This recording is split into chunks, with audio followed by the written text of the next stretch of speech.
Hello guys, तो आज हम बात करेंगे acoustics of building, reverberation time, Sabine's formula and factor affecting acoustics of building और उनकी रेमेडीज। सो सबसे पहले है acoustic of building. So acoustics of building क्या होता है? सो अकूस्टिक ऑफ बिल्डिंग में सबसे पहले तो हमें सेंटेंस फॉर्मेशन अच्छा होना चाहिए, तो हम ये लिखेंगे कि branch of science which deals with production, transmission and control of sound in building. ये तीन वर्ड मेन है, ये वाला एंड ये वाला, production, transmission and control of sound in building. तो ये हो गया अकूस्टिक ऑफ बिल्डिंग। अब गुड अकूस्टिक्स क्या होता है, क्यों एसेंशियल है? तो good acoustics is essential in auditorium, classroom में यूज होता है, थिएटर्स में यूज होता है, सिनेमाज में यूज होता है। बहुत सारे एग्जांपल्स दे सकते हो और दो तीन के बाद एक्सेट्रा लिख दो। आप कॉन्फ्रेंस हॉल चाहे तो लिख सकते हो, और बहुत सारे एग्जाम्पल है, बट दो तीन इनफ है, उसके बाद एक्सेट्रा लिख दो। Now requirement of good acoustics, तो रिक्वायरमेंट क्या है? तो sound should be sufficiently loud in every part of world hall, कि जो साउंड है वो हॉल के हर एक पार्ट में सेम सफिशिएंट होना चाहिए, ऑडिबल होना चाहिए।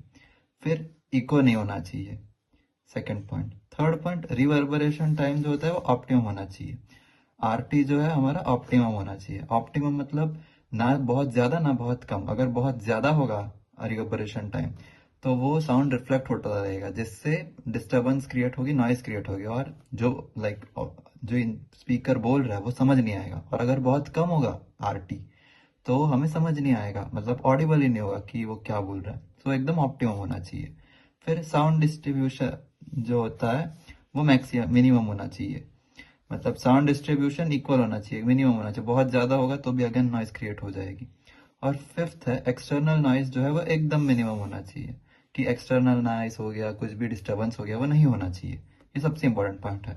तो अकूस्टिक्स ऑफ बिल्डिंग जो है उसमें हमें इतनी चीजें समझानी है। सबसे पहले हो गया अकूस्टिक्स ऑफ बिल्डिंग कि क्या होता है, फिर गुड अकूस्टिक्स कहाँ पे यूज होता है, और उसके रिक्वायरमेंट क्या है, ये हमें पहले समझना है।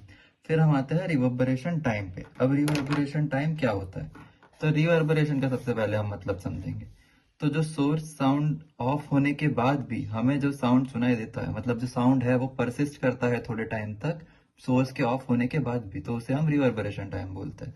जिसे हम लिखेंगे source of sound is stopped, the sound persist for some time due to repeated reflection from wall, ceiling, floor. This persistent sound is called reverberation. मतलब वही कि सोर्स के रुकने के बाद भी साउंड परसिस्ट कर रहा है, मतलब वो धीरे धीरे कम होगा, तब तक वो हमें धीरे धीरे सुनाई देगा। और ये time required for sound intensity to decrease by 60 dB after source stop is called reverberation time. अब जो टाइम रिक्वायर्ड है कि साउंड की इंटेंसिटी जो है वो 60 डेसिबल से कम हो जाए, मतलब इनऑडिबल हो जाए, इनऑडिबल हो जाए, तो वो टाइम को हम बोलेंगे रिवर्बरेशन टाइम। 60 dB के बाद या इनऑडिबल हो जाए, ये दोनों में से आप कुछ भी लिख सकते हैं, अगर उस टाइम को हम बोलेंगे रिवर्बरेशन टाइम। कि साउंड परसिस्ट कर रहा है सोर्स के स्टॉप होने के बाद भी, और उसके बाद जैसे ही साउंड बंद हुआ जितना टाइम लगा उसे रिवर्बरेशन टाइम बोलेंगे। अब हमारा नेक्स्ट टाइम जो है वो है सबाइंस फॉर्मूला। तो सबाइंस फॉर्मूला क्या होता है? सबाइंस फॉर्मूला होता है R T is equals to 0.161 V upon A. यहाँ पे 0.161 एक कांस्टेंट वैल्यू है, V जो है वो हमारा वॉल्यूम है, और आर टी जो है वो है हमारा रिवर्बरेशन टाइम इन सेकेंड्स। और हमारा ए जो है, ए है टोटल अब्जॉर्प्शन ऑफ सबीन्स। अब ए की हम लिख सकते हैं समेशन ऑफ अल्फा एस, जहाँ पे अल्फा है अब्जॉर्प्शन कोएफिशिएंट और एस है सरफेस एरिया। अब सबाइन फॉर्मूला के आरटी की वैल्यू मिलेगी हमें। अगर आरटी की वैल्यू बहुत ज्यादा है तो वो अनक्लियर और कंफ्यूजिंग साउंड है, जैसे हम बोला कि डिस्टर्बेंसेस बढ़ जाएंगे, नॉइसेस बढ़ जाएंगी।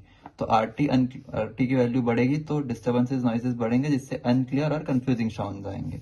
आरटी की वैल्यू अगर कम हुई तो एकदम वीक और डल साउंड आएंगे, जो हम समझ ही नहीं पाएंगे, जो हम सुन नहीं पाएंगे, लाइक विस्पर कर रहे हो ऐसा हो जाएगा।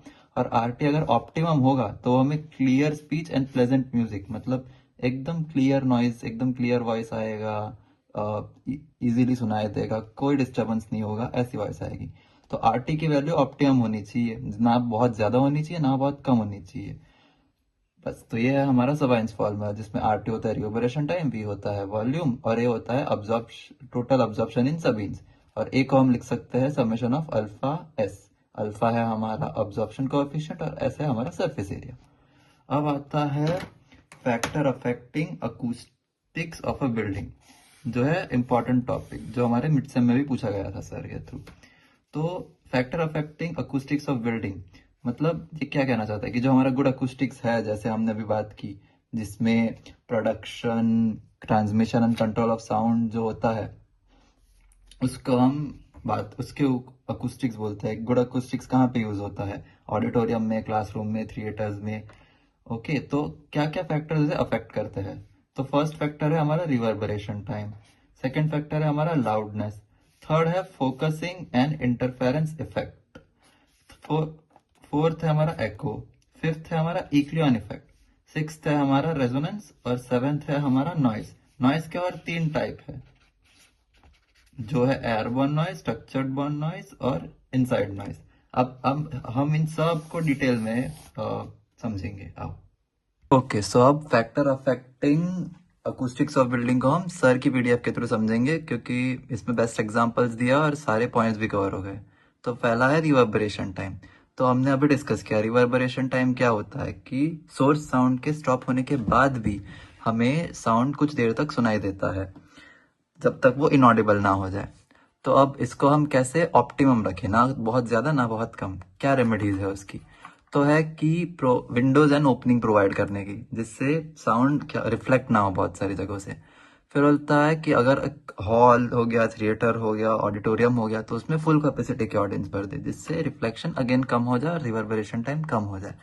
फिर होगा हैवी कर्टन्स के यूज करने से, फ्लोर कारपेट्स के यूज करने से, एक्सेट्रा बहुत सारी चीजें से, जिससे रिफ्लेक्शंस कम हो जाए, तो उससे रिवर्बरेशन टाइम हमारा ऑप्टिमम हो जाएगा। सेकेंड पॉइंट है हमारा लाउडनेस। अब लाउडनेस क्या होता है कि यूनिफॉर्म डिस्ट्रीब्यूशन ऑफ लाउडनेस होना चाहिए। अगर बहुत ज्यादा लाउडनेस है तो अगेन हमारी नॉइस क्रिएट हो जाएगी, और लाउडनेस नहीं है तो एकदम साउंड वो सुनाई ही नहीं देगा। लाइक पिच जो है वो हाई होनी चाहिए, अगर बहुत ज्यादा हाई होगी तो सुनाई नहीं, मतलब सुनाई देगी, कानों में लगेगी, एंड बहुत कम हुई तो सुनाई ही नहीं देगी। तो उसका भी यूनिफॉर्म डिस्ट्रीब्यूशन होना चाहिए। तो उसके लिए हम क्या कर सकते हैं कि साउंड अब्जॉर्बेंट वॉल्स लगा सकते हैं, जहाँ पे बहुत सारी हाई नॉइज हो। फिर कंस्ट्रक्शन ऑफ सीलिंग्स जो है वो रिफ्लेक्शन कम हो, ऐसा हो सकता है, साउंड अब्जॉर्बेंट बना सकते हैं उसे भी। फिर साउंडिंग बोर्ड या स्पीकर जो है वो ऑडियंस की तरफ फेस हो, जिससे साउंड डिस्ट्रीब्यूशन इक्वल हो। फिर लाउड स्पीकर्स जो है वो ऐसे अरेंज्ड हो जिससे रिफ्लेक्शन कम हो और लाउडनेस कम हो। अब थर्ड पॉइंट है हमारा फोकसिंग एंड इंटरफेरेंस इफेक्ट। सो इसमें क्या होता है कि जब कॉनकेव सरफेस है, अगर कोई हॉल हो गया या ऑडिटोरियम हो गया, कॉनकेव सरफेस है या कोई भी कर्व सरफेस है, तो उसमें साउंड जो है वो रिफ्लेक्ट हो के एक ऐसे पॉइंट पे आ जाएगा जहाँ पे बहुत ज्यादा सुनाई देगा, और एक ऐसा पॉइंट भी क्रिएट होगा जहाँ पे डेड स्पेस बन जाए, जहाँ पे कुछ सुनाई नहीं देगा। तो हमारे इंपॉर्टेंट पॉइंट्स हो गए, जैसे डेड स्पेस हो गया, कॉनकेव सरफेस हो गया, ये सारे इंपॉर्टेंट पॉइंट्स है जो मार्क किए हैं। तो हमें वो एग्जाम में मेंशन करना है कि डेड स्पेस क्रिएट हो जाएगा जहाँ पे बिल्कुल इनऑडिबल हो जाएगा। तो वो क्यों होगा?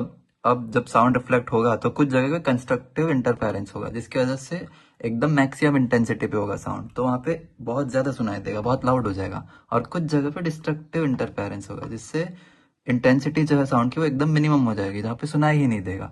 तब इसकी रेमेडी क्या है कि कर्व सरफेस पहले तो अवॉइड करनी चाहिए, बट अगर चलो समहाउ है कर्व सरफेस, तो उसे हम वॉइस अब्जॉर्बेंट मटेरियल से कवर करके रिफ्लेक्शन कम हो उसकी ट्राई कर सकते हैं।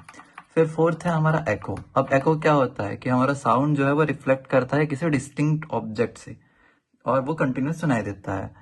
1/15 ऑफ अ सेकेंड पे वो साउंड रिफ्लेक्ट करके हमें वापस सुनाई देता है, वो होता है एको। अब एको की रेमेडी क्या है, हम एको को कैसे कम कर सकते हैं? तो एको की रेमेडी है कि वो जो लॉन्ग डिस्टेंस है, वो हम नॉइज जो है वो हम कम कर सकते हैं बाई हमारा जो सीलिंग हो गया, वॉल हो गया, उसे नॉइज अब्जॉर्बेंट मटेरियल से कवर करके, जिससे रिफ्लेक्शन कम हो। साउंड का रिफ्लेक्शन बेसिकली हमें कम करना है, तो उसकी वजह से नॉइज जो है वो कम हो जाएगा, एको भी कम हो जाएगा। तो इसके लिए हम यूज करेंगे साउंड अब्जॉर्बेंट कारपेट्स हो गया, साउंड अब्जॉर्बेंट मटेरियल वॉल में इंसर्ट करेंगे, एक्सेट्रा। अब आएगा इक्लियन इफेक्ट। तो इक्लियन इफेक्ट क्या होता है कि एक सेपरेट साउंड क्रिएट हो जाता है मल्टीपल इकोज की वजह से। यहाँ पे भी वही लिखा है कि new separate sound due to multiple echoes.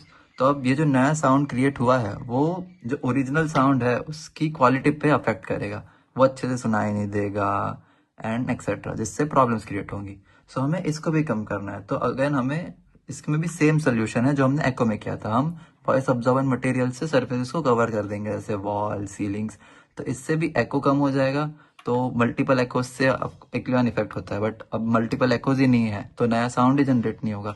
तो ये इजीली सॉल्व हो जाएगा ये प्रॉब्लम हमारा। तो इसकी रेमेडी सेम है एको की जैसे, कि हम नॉइज अब्जॉर्बेंट मटेरियल से कवर कर देंगे। अब आएगा रेजोनेंस। तो रेजोनेंस में होता है कि मैचिंग फ्रीक्वेंसी का, जो फ्रीक्वेंसी होती है साउंड की वो मैच कर जाती है बाहर की किसी साउंड से या उससे, और जिससे नॉइज क्रिएट हो जाती है।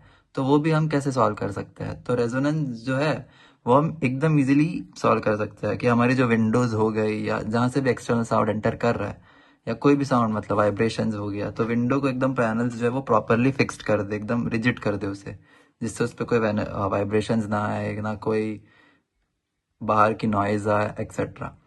फिर आएगा नॉइस। नॉइस जो होता है वो अनवांटेड साउंड होते हैं जो हमें बिल्कुल नहीं चाहिए, जो बाहर से आ सकते हैं, एयरबॉर्न हो सकते हैं, कंस्ट्रक्शन के हो सकते हैं, बहुत सारे नॉइस जो भी एक्सटर्नल फैक्टर हो, इंटरनल फैक्टर हो, जो अनवांटेड साउंड है उसे नॉइस बोलेंगे। अब नॉइस जो होते हैं वो तीन तरह के होते हैं, एयरबॉर्न, स्ट्रक्चर्ड नॉइस और इनसाइड नॉइस। अब एयरबॉर्न नॉइस आएंगे जो बाहर से आते हैं, बेसिकली विंडोज से आ गए, डोर्स, वेंटिलेटर्स बाहर से आते हैं, जैसे फ्लाइट है कोई तो फ्लाइट का साउंड हो गया एक्सेट्रा एक्सेट्रा, वो सब एयरबॉर्न में आता है। तो एयरबॉर्न नॉइजेस जो है उसको हम कैसे फिक्स करें? तो इसके लिए भी हमारी सेम रेमेडीज है कि रूम में जो है उसे हम साउंड ऑब्जर्वर मटेरियल से कनेक्ट कर ले, एकदम इंसुलेट कर दे। फिर विंडोज जो है उसे एकदम प्रॉपरली रिजिड फिक्स्ड कर दे तो वाइब्रेशंस भी कम हो जाए। फिर है हमारा structure bond noise. Structure bond noise जो है वो हो गया ट्रैफिक हो गया, बाहर का कंस्ट्रक्शन हो गया, ये सब स्ट्रक्चर बॉन्ड नॉइजेज में आता है। तो इसका भी सेम है रेमेडी कि हम साउंड अब्जॉर्बेंट मटेरियल से कवर कर देंगे, और जो हमारी विंडोज हो गया, डोर्स हो गया, उनमें रिजिडली इंस्टॉल कर देंगे, जिससे बिल्कुल भी वाइब्रेशंस या बाहर की नॉइजेस ना आए। और लास्ट हो गया हमारा इनसाइड नॉइज। इनसाइड नॉइज जो है इनसाइड नॉइज जो है वो हमारे अंदर के साउंड है, जैसे एसी का साउंड हो गया, वॉशिंग मशीन का साउंड हो गया, रेफ्रिजरेटर का साउंड हो गया, फैन का साउंड हो गया। तो हम उसे कैसे क्या बोलते हैं रोक सके? तो उसकी भी सिंपल रेमेडी है कि हम थिक कर्टन्स यूज करें, sound absorbent flooring ceiling use करें, साउंड अब्जॉर्बेंट टाइल्स यूज करें, एंड जो मशीनरीज है जिसमें से साउंड आ रही है उनके आसपास साउंड अब्जॉर्बिंग मटेरियल फिक्स कर दे। सो बेसिकली जितने भी हमारे factor affecting acoustic of building है उसकी रेमेडीज में कॉमन पॉइंट यही है कि आप हमारी जो वॉल्स है, सीलिंग्स हो गई, उन सबको साउंड अब्जॉर्बेंट मटेरियल से कवर कर दे।